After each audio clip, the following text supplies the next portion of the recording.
think they are. I think they absolutely are. Right, especially with regards to providing services to underserved communities. Right, there's a great initiative right now throughout Denver, particularly in Golden, Colorado, around autonomous using autonomous vehicles for mass transportation. Right, so being able to serve those underserved communities, being able to provide more access to services, being able to provide more broadband access to areas that may not typically have it, or low income, be able to provide that access to schools, to be able to provide even laptops, Chromebooks to schools and that type of stuff, um, that are going to leverage that broadband access both at school and at home. I think is a great idea, right? We talked about business outcomes. I think the business outcomes of smart cities, absolutely. And I understand why, we've kind of got that guiding light, smart city over here that we want to strive towards. But there are just so many challenges and the devil in the details to truly get there. But kudos to the NCC, kudos to Tyler over the Colorado Smart Cities Alliance. They're leaning in hard, with the mission of ultimately serving those underserved communities, providing autonomous vehicles, even electronic voting, right, or remote voting, right, to be able to provide access to voting to individuals that may not be able to get to the polls during election season. So I think it's absolutely a great idea. I cannot state that anymore, but we've got a lot of challenges to kind of reach that nirvana state, if you will.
Privilege to have Lambros with me today. How you doing, sir? Good morning, Eric. Doing great. Thank you for having me. Oh, no problem. It's honestly, it's an honor and a privilege, considering all the things you have done and all the things you're continuously doing. I see right now, just to preface everybody, this podcast, these conversations are not to promote any particular organization or product or anything. That's not what this is about. But I want to congratulate you because you started your own organization, Rock Cyber. Can you tell us about the path to? Because a lot of us probably have aspirations of being an entrepreneur or being in an organization and growing to an executive seat or something like that. But there's also that niche where someone's like, hey, I want to create something new or create something different and provide it to the world. What was that path like to do that? If I was fortunate enough to work for an oil and gas company here in Denver called Marquess Energy, and I helped build their IT and OT security programs. And then we were acquired by Marathon Petroleum. And while I helped them through 2 years of integration and absolutely excellent organization to work for, I was starting to get the itch of, okay, what's next? And the thought of, frankly, looking for a job at the time was nauseating to me. So, part of it was that I was burned out as well. because we had been running pretty hard for 2 years during that integration. And so I talked to my wife. I've been thinking about doing consulting for a while. We're not getting any younger, so it was like, hey, kind of time to pull the trigger or move on, right? And so started Rock Cyber. Fortunately, here about 3.5 years later, doing well, going strong. The key, though, to me was absolutely my network. My network helped me propel or help propel me into my entrepreneurship journey. So I had known for about 6 months prior to exiting Marathon that this is what I wanted to do. I talked to my boss, the CISO. So I started taking on a little bit of work on the side, and it took that essentially that 6 month ramp up of forming the company, getting the domain, putting up a website to look legit, all that kind of stuff. And, just kind of reaching out to my network during that 6 month period saying, hey, this is what I'm thinking. This is what I'm trying to do. I left the organization on a Thursday, and 10 days later, Monday, I was on my first client. So it was pretty awesome, and been going on since. That's fantastic. So when many entrepreneurs start the journey on to creating something or providing something to the world, it's about finding a gap. Like, hey, what does my community or what does this industry need? In my perspective, that cybersecurity kind of is a gap for many different organizations. Yeah. So when you're consulting and you're talking to different executives, are there any commonalities that come out that, like, man, we are lacking this? Is there any particular skill sets that stick out to you that you would like to address? Like, kind of like the toothpaste commercial. 9 out of 10 executives can't spell OSI or something along the lines of something along the lines of that. Is there any commonalities that you're finding within your clients? Well, so you kind of just nailed it, right? 9 out of 10 executives, not the CISO, but like the CEO, CFO, COO, whatever, can't spell OSI. So I still find a lack of being able to connect to the business and executive leadership and not speaking like, we're speaking in tongues, right? With all of the acronyms that we tend to put out there, which, by the way, I saw the most ridiculous thing the other day. ADR, Advanced Detection and Response. Can we please stop? Can we please stop? Because the next thing is going to be next gen ADR, and I'm going to lose my mind. But going back to the conversation, I think fundamentally, right, we're missing that business acumen, that fundamental business acumen of understanding how the organization works, understanding the organization's business model, and developing those relationships while you're on your journey to understand the organization's business model. That will allow you to connect within the organization, that will elevate your profile within the organization, and that will earn the trust that will get you kind of that quote unquote seat at the table that we keep clamoring about. Yeah, I agree. As I continue to grow myself as a director, trying to become an executive, that understanding the business, understanding your handcuff, like security will be extremely easy if we didn't have to understand the business, or we didn't have handcuffs. Just kind of unplug everything, use pencil and paper. They're not hacking that quite yet, and we would be fine. But I find we wouldn't have jobs, right? So that's the flip side of it, right? So the organization needs to make money. Oh, definitely. And it's reliant on what risk are you willing to accept, and what risk aren't you willing to accept. If you don't understand that, if you don't understand what are you going to accept, my opinion, you are in an absolute world of hurt, many junior or novice directors or executives or even managers or even professionals, period. You come out of college, a boot camp or CISSP, OSCP, OSCE training or something like that. You're like, all right, I got it. I'm gonna protect everything. We're gonna lock down everything. And then you get extremely frustrated because you can't. It's like, well, you can't lock this down. It's the equivalent of Amazon. What if Amazon.com didn't want any front-facing, public-facing servers? How are you going to get there? How are you going to get there? You have to understand the risk that you're going to accept, I think equally, if not more so, than the risk that you have to mitigate.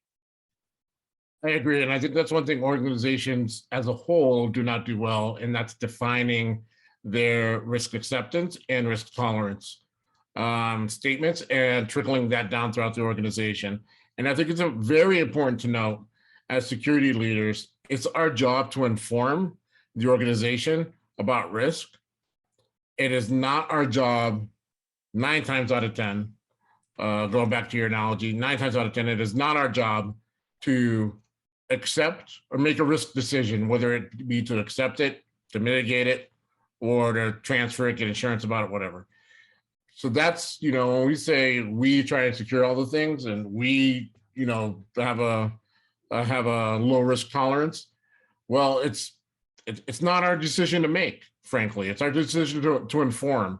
And sometimes there are some tough conversations because there's a disconnect between leadership, understanding the true risk and what you believe to be the true risk.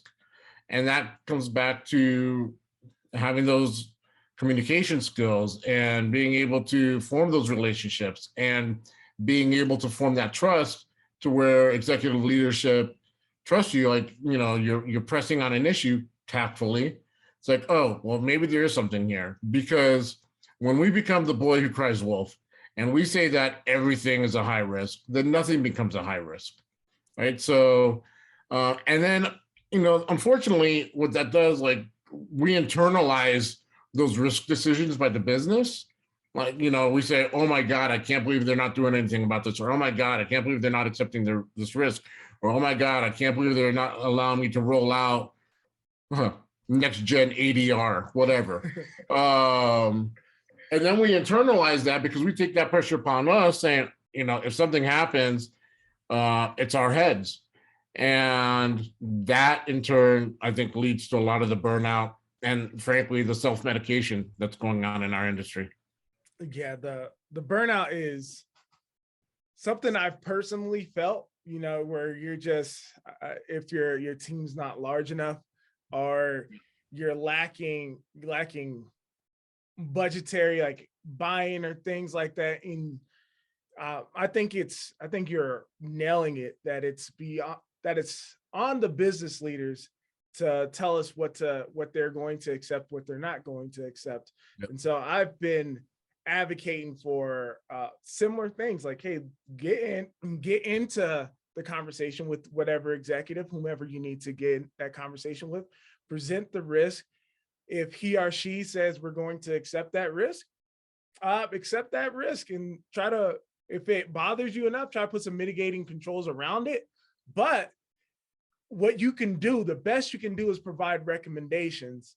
But to try to be the ultimate decision maker for the organization is elevating yourself to a position that's going to alienate many executives. Like, hey, you're president, CEO, CISO, CIO, because you're taking the onus on yourself to make every risk decision for the entire company, which is not really our place in the organization. And quite frankly, many organizations, they'll let you know, and you won't like it. They'll let you know that.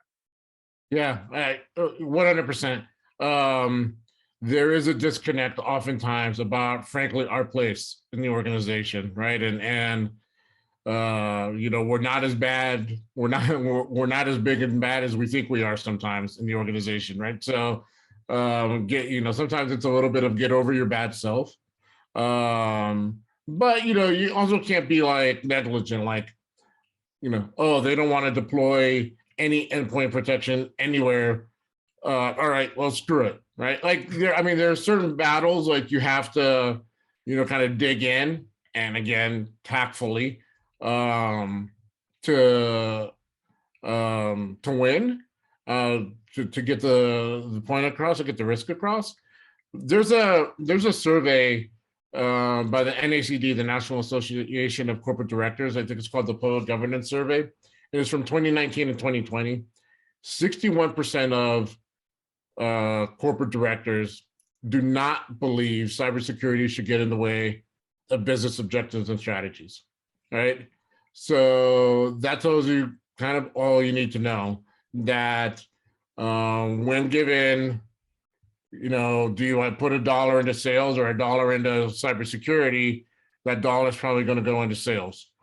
On the flip side, in that same report, there's an interesting statistic that since 2002, more than half of the Fortune 500 companies, or more than half of the companies that appeared on the Fortune 500, no longer exist.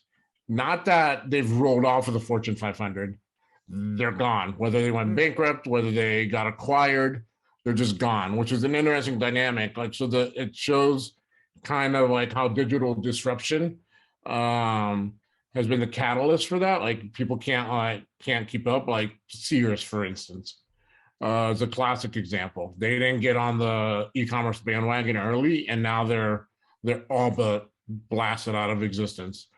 Which 20 years ago, 30 years ago, you would have never expected Sears to be out of business. They were a retail giant. To add insult to injury, with that digital disruption and with that digital transformation comes the increased cybersecurity risk. Those same corporate directors also ranked the level of confidence of the information that they get from the cybersecurity teams the lowest out of what they get out of the organization. So congratulations, you are now the shield for the largest risk facing your organization, being digital disruption, but also the least trusted business unit. So how do we fix that? We fix that, I believe, through focusing on that business acumen. And I'm not saying go out and get an MBA or anything like that. There are plenty of books out there and plenty of resources out there to start developing that business acumen. Yeah, that being the least trusted, that's fascinating to me. Do you feel that is because how things are explained and articulated to business leaders aren't in the language of business? So when you start talking ransomware, or you start talking various variants of different malware, that it seems not fake, but it doesn't seem like plausible. It just doesn't make sense. Like, so you're telling me this is going to happen, and when it happens, it's going to really hurt. But I don't understand, like, we've never seen this before. And now in their world, the business world, they may not hear or even recognize those things in their circles, in their networks at all. So when we bring it up to him or her, it just seems kind of outlandish.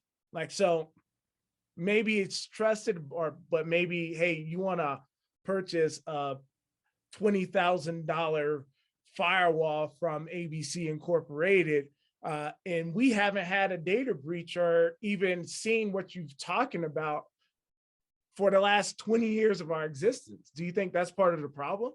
That's 100% part of the problem. So, when we, executives, they understand ransomware, or, understand that it's a threat, right? They could not care any less if it's like Conti or NotPetya or WannaCry or DarkSide or anything like that, right? So when you start talking down to that level, frankly, who cares? That's when you start losing the exec, right?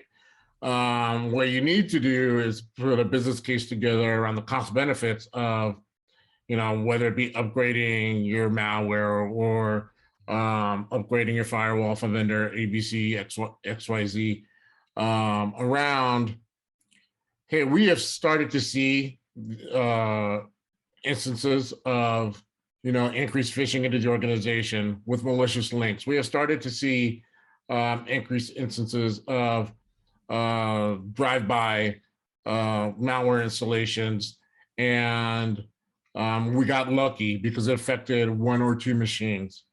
So then you start building the business case around, okay, what happens if this business service goes online due to ransomware? And then what's the cost benefit of new tool, or particularly what I'm seeing a lot, new backup strategy, right? Because we know with ransomware, backups are the key. But whether it be ransomware or business email compromise or any other of the threats that are out there, because FYI, the hey, help fund the Ukrainians, phishing and fraud is out there in full force. Whatever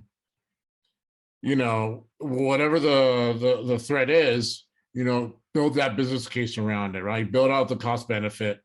Unless you are a actual security company like an MSSP, a managed services security provider, or whatever, you're probably not talking about the ROI conversation or net present value or how we're going to make money off of this investment. But there's a cost benefit to be said. Hey, this service goes offline for 3 days. As we recover backups, the organization's going to lose $3 million. Well, we could, here's a 1 comma solution versus a 2 comma solution, right? Like, here's something for $50,000 that we can do to help protect against this, right? And then maybe invest another $50,000 in building out the people and processes to support that, right? And then you're still ahead of the game. So it's about talking in those terms versus, hey, we've got 127,000 critical and high vulnerabilities on our network, and our scanner's not keeping up, and people are, and the patches aren't keeping up. And oh yeah, and by the way, the firewall blocked 3 million intrusion attempts. Like, no, like that, you get executives glossing over immediately. Yeah, that is fascinating, because I've heard similar stories from different people as well. When I think many cases it's about how you frame the conversation, and it should be framed in the likeness of the business, of how is this particular attack going to impact this organization specifically. For example, if you're a DoD contractor, if you're talking to an organization leader about POS, point of sale systems, RAM scraping, it's gonna be like, all right, that how's that gonna impact us in what we're doing right now?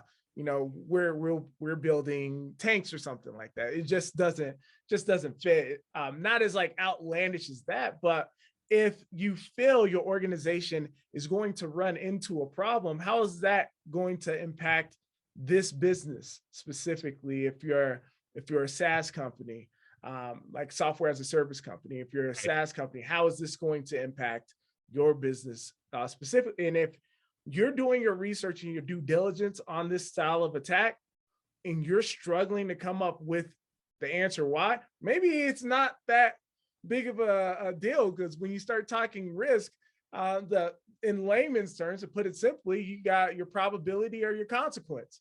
If the probability is super low and the consequence is kind of moderate, like, hey, weigh that out. Like, is the probability of this happening? Are we preparing for something that is pretty imminent?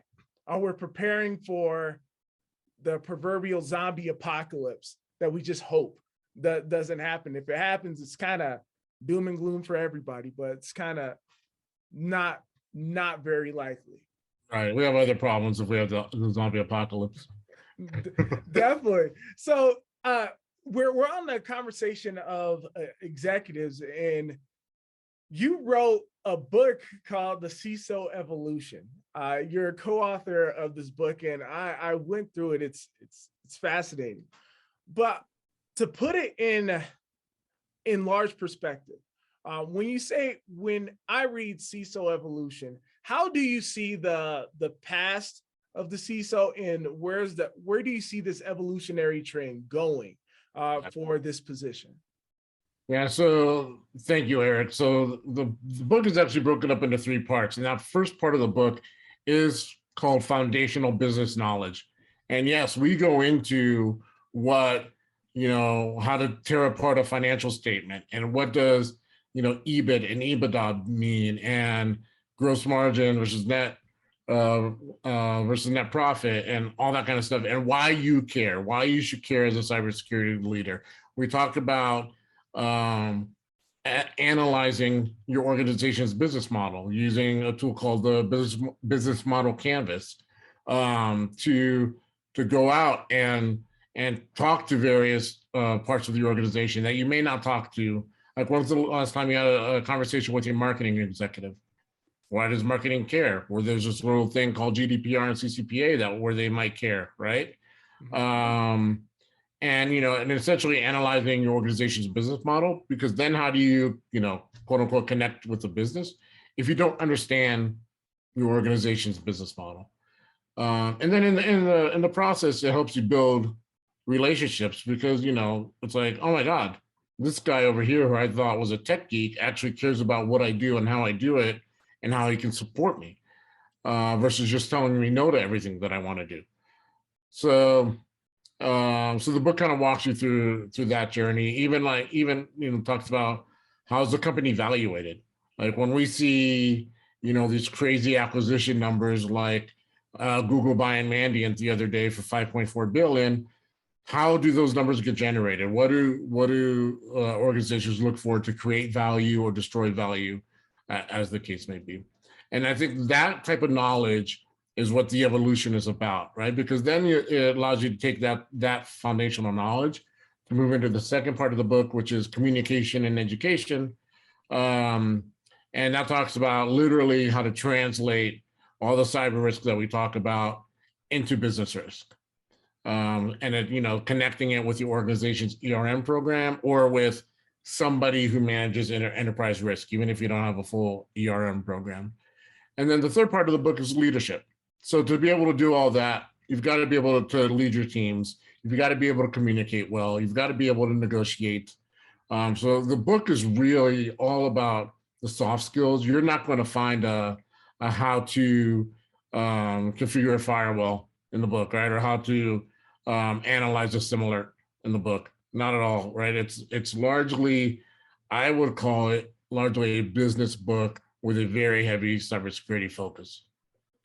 Yeah, when I looked through the book, it reminded me of a problem that we see running, in my opinion, my perspective, rampant in project management. What I mean by this is that typically, if you have an IT project manager,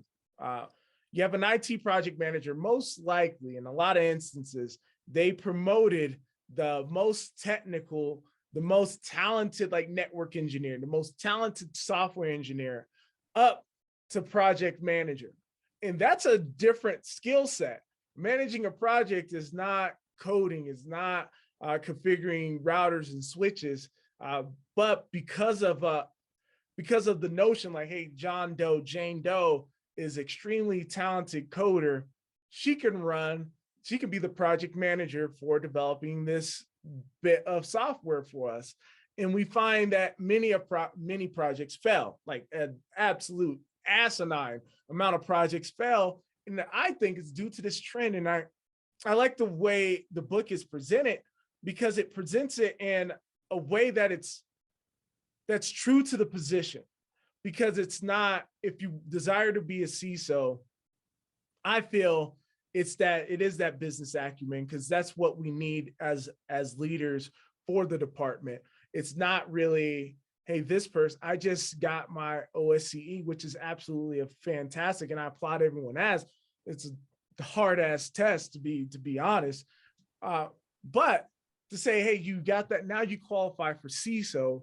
I think if we do not follow, that CISO evolution, right, we're going to run into the project manager problem, where the most technical person, you're going to pull them away from their skill set and what they're great at and plant them into the boardroom, and they're going to struggle. We're there. I mean, that problem is there. That problem is there throughout the industry. I've witnessed it, experienced it, because in a role, in an engineer, senior engineer role, you're the metrics by which you get evaluated on your performance reviews are largely technical. I've been with one organization, or seen one organization include some aspects of understanding the business and relationship building and that sort of thing. But by and large, it's about your technical acumen. And the way organizations are structured, the tech folks, they hit a ceiling, right? They're either forced to get into management and continue to move up the ladder, or they're capped off, or they're forced to leave the organization for something that will allow them to continue to grow. And unfortunately, most organizations don't have a path for technical leaders to become, technical architects and fellows and that sort of thing. Many don't. Many, the only career path goes through management.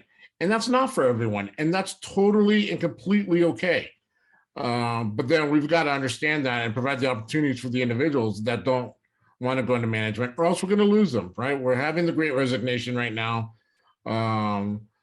People are realizing, hey, I don't have to stick with this job. There's plenty of opportunities out there with me. I can work remote if I want. I can, there are other opportunities for me to continue to grow.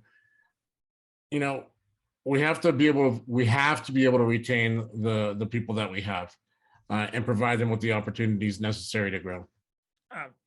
Fantastic. So in the very beginning of the book, there is something that you're talking about living symptoms, and I want to make sure I get this correct.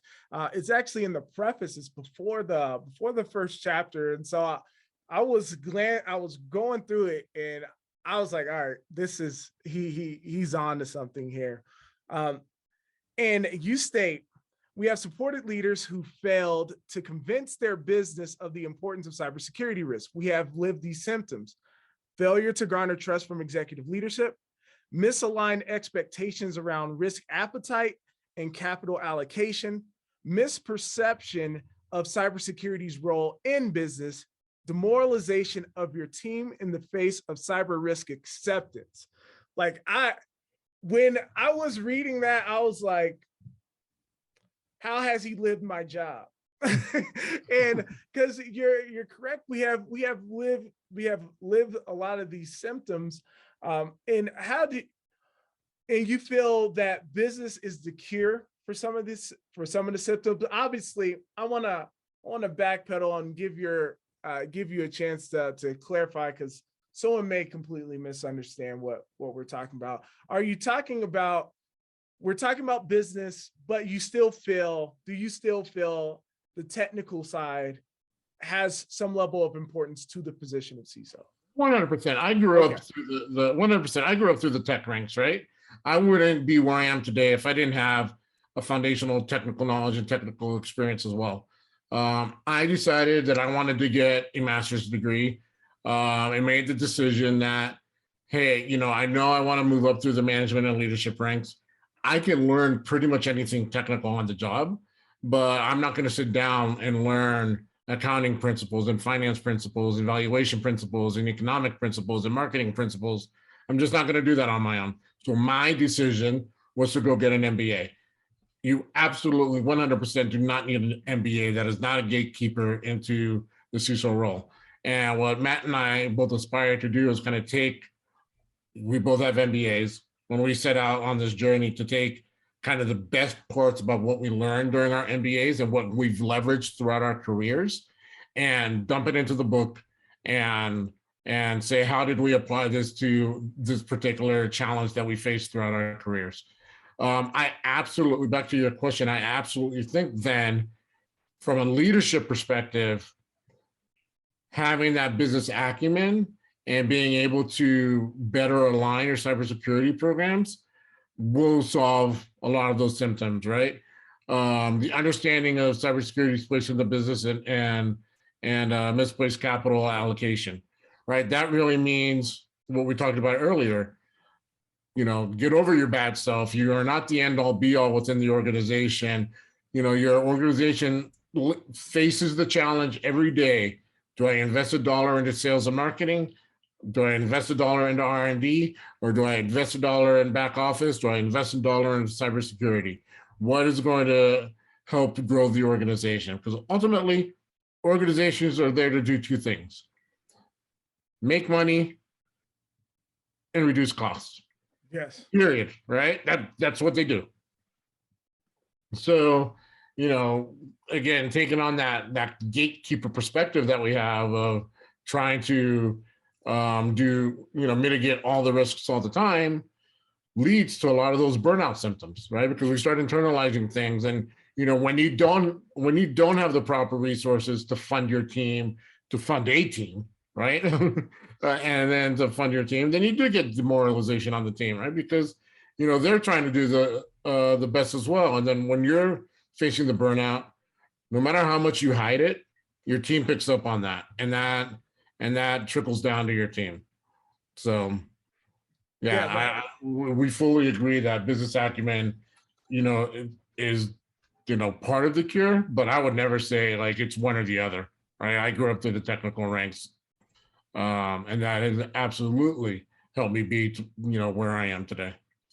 Yeah, that's great. I just wanted to provide you the chance, because as we're discussing, just clicks in my head that, hey, let me make sure that the audience, those listening, doesn't think like, well, they're just talking about, so you don't need to understand networks at all to be a CISO. Like, you do. We're talking about the skill set that is lacking in most positions. Not to say that in every CISO's facing this, but most are absolutely facing this, because the job of the CISO, I think most CISOs, I may be incorrect in this, so if you're listening, you can go ahead and Google fact check me, make sure.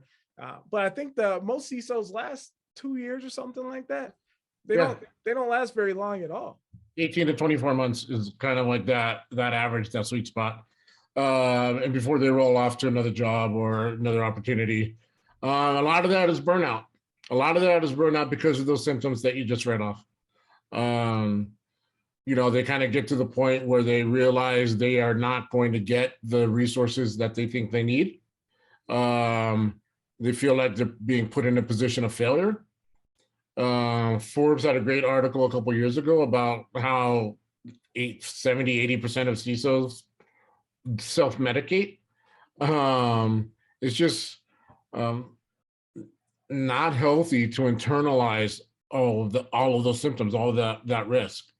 And sometimes I feel like singing, the Frozen song "Let It Go" to a lot of the CISOs I consult now, because ultimately, again, you can't be negligent, but ultimately 9 times out of 10, it's not your decision. It's not your decision to treat a risk or accept a risk.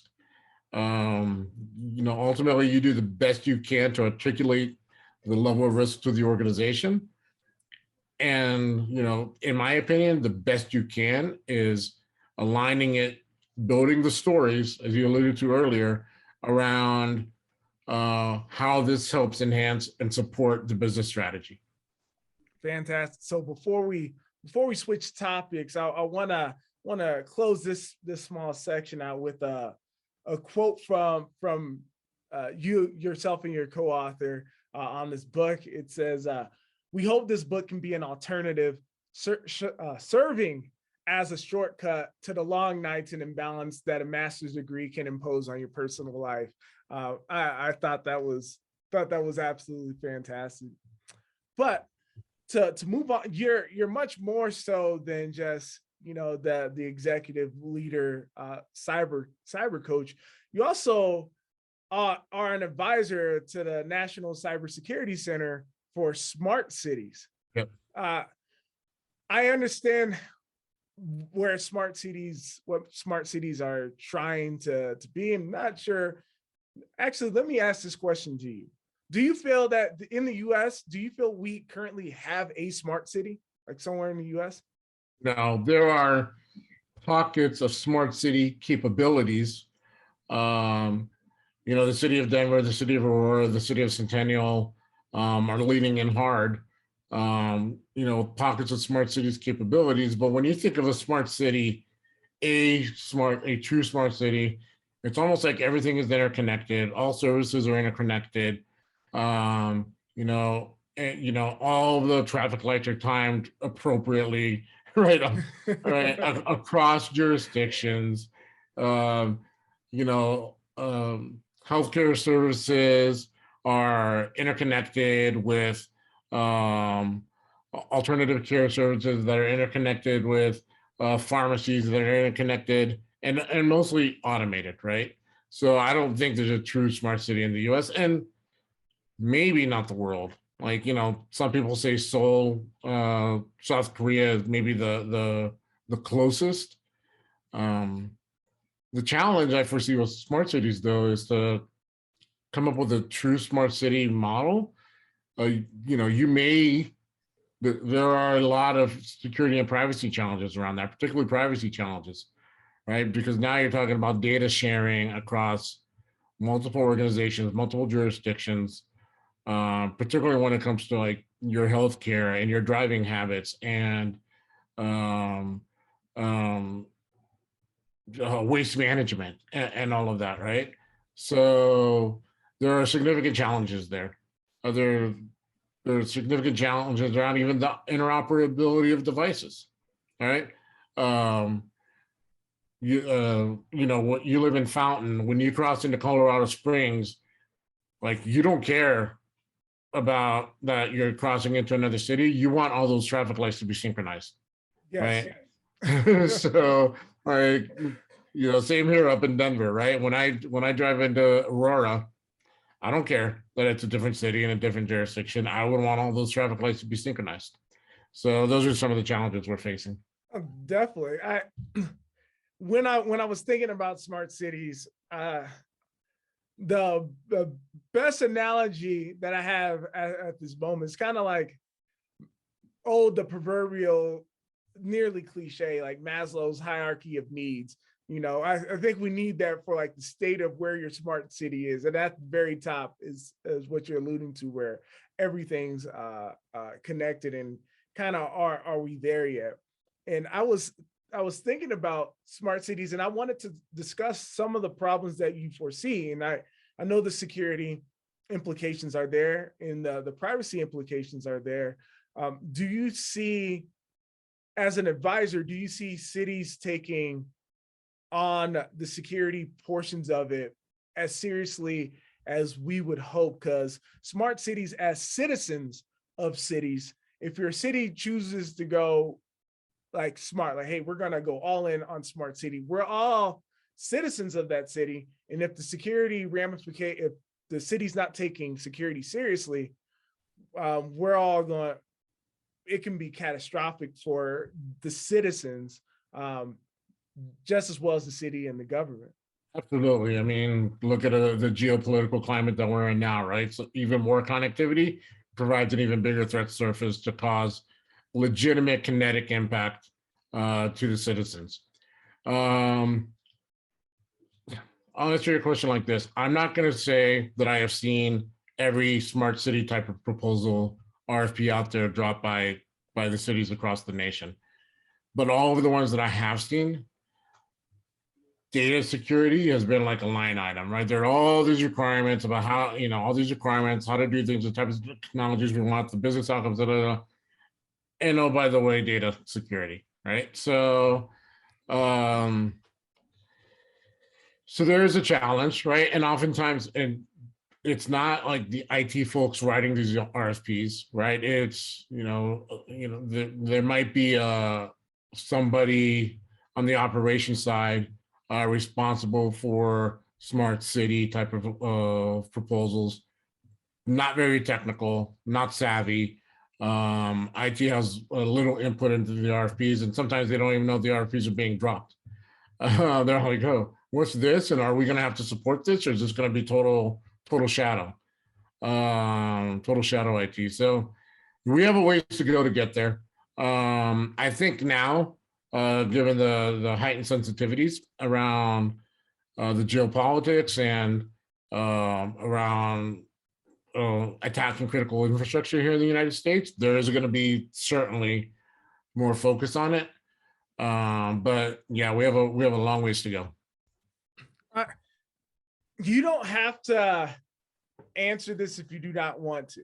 I know you're an advisor for secure smart cities. Um, it it just caused me to ask you because as a security professional myself, you know, I could poke holes into smart cities, like not the best or anything. I'm not the best, brightest, smartest cyber mind out there, but you know, we all can. We can play armchair quarterback and poke holes into it. But you're our security insider. You know, you have the insights to a lot of these RFPs and things like that. Are smart cities a good idea? Do you think smart cities are a good idea? I think they are. I think they absolutely are. Right, especially with regards to providing services to underserved communities. Right, there's a great initiative right now throughout Denver, particularly in Golden, Colorado, around autonomous using autonomous vehicles for mass transportation. Right, so being able to serve those underserved communities, being able to provide more access to services, being able to provide more broadband access to areas that may not typically have it, or low income, be able to provide that access to schools, be able to provide even laptops, Chromebooks to schools and that type of stuff, that are going to leverage that broadband access both at school and at home. I think is a great idea, right? We talk about business outcomes. I think the business outcomes of smart cities, absolutely. And I understand why, we've kind of got that guiding light, smart city over here that we want to strive towards. But there are just so many challenges and the devil in the details to truly get there.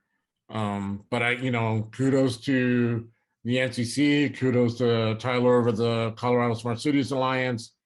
They're leaning in hard, with the mission of ultimately serving those underserved communities, providing autonomous vehicles, even electronic voting, right, or remote voting, right, to be able to provide access to voting to individuals that may not be able to get to the polls during election season. So I think it's absolutely a great idea. I cannot state that anymore, but we've got a lot of challenges to kind of reach that nirvana state, if you will.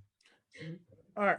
Are there any areas in a city's infrastructure that you see as we should leave as is? Some things we should not automate, some things we should keep, offline, old school. Because I know the attacks on critical infrastructure are there, and most of that, well, not most, a significant portion of that will probably be the most accurate, is already interconnected. Yeah. But are there certain parts of cities infrastructure that makes you think as an advisor, like, we might want to leave that as it is, maybe for the moment, or maybe for, hey, let's not put this online, let's not connect this? That's a great, great question. And I've never really thought about it in that perspective. I would say that, like, maybe not, it's not a no, but maybe not yet is, well, we just haven't figured out the data sharing things from let's call it an interconnected healthcare system, right? So, I go to UC Health, all my doctors are at UC Health. So they're able to, share information amongst themselves. But if I were to go outside of that UC Health network, then we're talking potentially old school facts, right? And, I had to get an MRI a couple of years ago outside of the UC Health network, and it took a week for them to get the results. In the meantime, I'm sitting here ultimately needing surgery, right? But it was put off for a week because they couldn't get the results to my network provider in time, so, or in a timely fashion. So maybe that, I think maybe we haven't figured out all of the data sharing issues. There's HIPAA involved, minors, obviously, healthcare information involved. So, I think we need to be very careful with that. But I wouldn't say like don't do it. I would say like, we need to have a very thought out strategy. And some of the systems are interconnected. I'm not saying none of them are, but when we're talking about better connecting hospitals to 911 systems to be able to automate, the dispatch of ambulances and having the ambulances automatically figure out the best route to the best hospital with, maybe the least wait time in the ER. We need to tread on that very lightly. Okay. That makes sense. So that data sharing, you're right, because when data's at well, both are very, very, very vulnerable at some particular moments in times. When data's in motion, Yep. It's kind of, you're throwing the ball out there and you're hoping, as a quarterback, you're hoping it's not intercepted, and it may be. Just it's great. Thanks for sharing that. My last question regarding smart cities for you would be, how far out are we? Being that insider, not to say from like full top of self-actualization on our smart city Maslow's hierarchy of needs chart, but how far out do you think this is? 10, 20 years out, or do you think we're probably moving faster than many of us already suspect? So when I was growing up, I'm Gen X. We thought like, oh my God, the year 2000, we're gonna have flying cars, and it's gonna be like the Jetsons, right? Like, so true smart cities. Obviously, that hasn't happened. I hate to put like a timeline on it. I mean, it's not a 5-year problem. It's probably not even a 10-year problem, but there is going to be some accelerated growth in the smart city space in the years to come, for sure. The outcomes are, and the benefits are too great to ignore it. There's a lot of great partners, a lot of great technology platforms out there trying to solve a lot of these problems that we're facing: interoperability of devices, data sharing issues, that sort of thing. I hate to put a number on it, but I mean, it's like, in my opinion, greater than 10 years.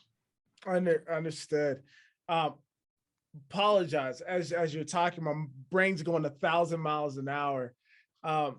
When we're talking smart cities, please help me understand this. So if we have a smart city, I want to understand a little bit how this model would go, because how it would make sense to me, and I don't think this is accurate, to be honest. When you have all these interconnected, because we started talking data sharing when this thought came up, is the city the hub where the city is working with all these organizations?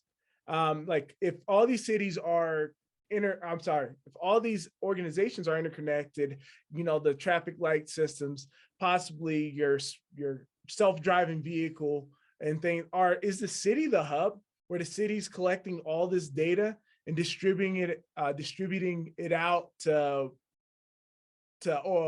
devices as need? Is that how this is currently working, where the city's going to have the onus of many, many, many organizations? Is this the future potentially? That's a great question, because I don't think we figured that out. And I think that's one of the challenges, right? Frankly, the cities don't have the budget to build out the infrastructure required to support something that large and expansive, right? I think cities are going to play a large role with regards to the requirements. They understand the needs of their citizens. and those private-public partnerships are going to become key. So while the city might be the stewards, I think private entities are going to be the executors, right? And I don't think we've figured out what that governance model exactly looks like yet. Okay. No, fair enough. Fair enough. I was just trying to make it make sense. Try to make it make sense to me, but It doesn't. None of it makes sense yet, right? Which is part of the challenges that we need to really step through, right? Like everybody's like Tesla and others, autonomous vehicles. You don't have to know how to drive anymore. Fantastic. We will get there someday. But what does the transition between for autonomous vehicles to really work from a optimized traffic pattern perspective? They all need to be autonomous. They all need to be talking to each other. We're not just going to like flip a switch and an autonomous Tesla is going to end up in our driveway one day and say, here you go, right? So what does that transition look like when some of the vehicles on the road are autonomous and others are, our old school gas guzzlers, right? What does that transition look like? How do we migrate through that transition, right? I'm probably one of the few, but I buy a car and I keep it for 10 years minimum, right? So it's not like, you've got, you're just like, oh, we'll just wait for them to buy the next car. Well, that could be 10 years from now, right? So what does that transition look like? And I think those are a lot of the challenges that we need to start talking through for it to all make sense. Oh man. Hey, well, I'm glad we have you there as a voice in some of those conversations, advising different cities. And good luck trying to figure that out. Like, kind of sarcastically and honestly, good luck. Yeah. Well, I'm a glutton for punishment. Sounds like it, because you're mixing security, politics, government. That's oil, water, and throwing a little sugar in there and hoping it tastes good. Right, exactly. Exactly. Man. So us, like this platform being the Mic Club, Minorities in Cyber, I wanna spend some time to close out talking to you as an executive coach, as a security leader, but security leader for leaders of organizations. I know there's many women, many minorities looking to move up and trying to get into executive seats within organizations. That's that CISO spot that is so coveted, even by myself, to be honest. Like, man, like I'd love to get there one day. What have you seen, or what advice do you have for minorities and or women trying to get that seat at the table, where some are seeing that, hey, it's hard to get a seat at any table, let alone this table? Yeah, that is a challenge, right? We definitely need, more minorities in cybersecurity. We need more diversity in cybersecurity. And I'm starting to see it. I'm absolutely starting to see it, right? My LinkedIn content, my contacts, the people who are commenting on my posts or whatever, it's a diverse group of people and a lot of people trying to come up through the ranks, so to speak. Make yourself stand out.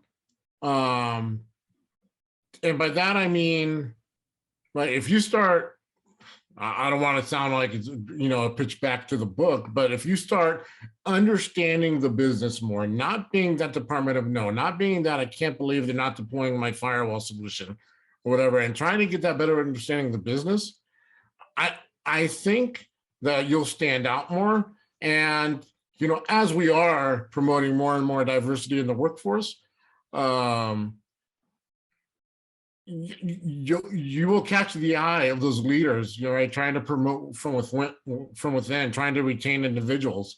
So just, there are absolutely opportunities out there. There are absolutely great leaders out there that will value the diversity and thoughts and experience. And then, frankly, there are assholes out there, right? And the good thing is you are in an industry right now where you can afford to leave the asshole, right? There are plenty of opportunities out there to go find the right fit. Um, I get it. It's not black and white. Sometimes you're getting paid way too well and you're not going to find the same compensation in the open market. Maybe there are family ties to a particular region. But the good thing is, right, there are more remote opportunities out there. There are more, there's definitely a more of a heightened sense of promoting diversity within our industry. And I think it's incredibly important. So yeah, I would say make yourself stand out. And I think that business acumen piece is what allows you to stand out, whether it's through our book, whether it's through the personal MBA, whether it's through getting an MBA. It opened up a lot of opportunities for me. Again, I'm not saying that you need an MBA to succeed. That's a personal decision for you. But there are absolutely tons of resources out there. That's great. And also, uh, in the book, you allude to some like personality traits or like grooming yourself to be an executive. Many as people read that, I wanna ask for your guidance on like, hey, there's the organizational norms, then there's the organizational cultural norms, but then there's your personal cultural norms as well. What advice would you have for someone that's like they feel like they're there, they're very close, they understand the business, but they don't want to lose oneself? For example, me, the Mic Club, I always start with, "Hey, what's going down, everyone?" Like, "Hey, this is just kind of how I speak, not really, hey, good evening or hello." But it's um, how would you coach someone to say, "Hey, well, I'm not saying lose yourself. I'm not Yep. saying completely just throw your cultural norms out to become an organizational, uh, just a billboard for said organization." How would you coach someone through that? Yeah. And we talk about this in the book as well. Be authentic. Right? People can see through inauthenticity instantly, right? Um, if you are authentically somebody who drops an F-bomb in every other word, then maybe you should tone it down, right? Because it's going to be off-putting. It's being authentic and understanding the context, that you're in. Dropping F-bombs in the boardroom, not a good idea. Dropping F-bombs at a happy hour amongst your friends, maybe it's a little looser. Authenticity, I think, is a huge part to leading to trust as well, right? To building and establishing trust with your peers and upstream within the organization. So, I think the key is just be authentic, be you. And being you doesn't mean that you don't understand like when you need to be tactful, when you need to lean in, when you need to just let it go. Like a decision has been made, now go deal with it. Doesn't mean any of that stuff, right? Like you can absolutely be you and still be flexible within the norms of the organization. You have to, be you yet still understand, your leader and how to manage up, right? Like your leader likes hard data or likes being told stories to get the point across, right? How information is going to resonate with them. You can still be you and do all of that stuff. Oh, that's great advice. A lot of that I'm taking to heart as well as I'm attempting to grow and move forward. Well, Rock, I wholeheartedly appreciate you being here. Thank you so much. Thank you for having me. I appreciate it. It's been great. Hey, no problem at all. And so for everyone that's listening, that's watching this, down below, as always, there's the comment section. Please continue this conversation, whether you agree with us, whether you disagree with us. There's different perspectives. In order for us to get better, we need to understand these different perspectives, because I could assure you, as always, the right answer may not be between two people. But if there's anything that resonated with you, I always recommend you take a piece of this conversation and bring it to your organization, and to try to help better provide different perspectives to your organization.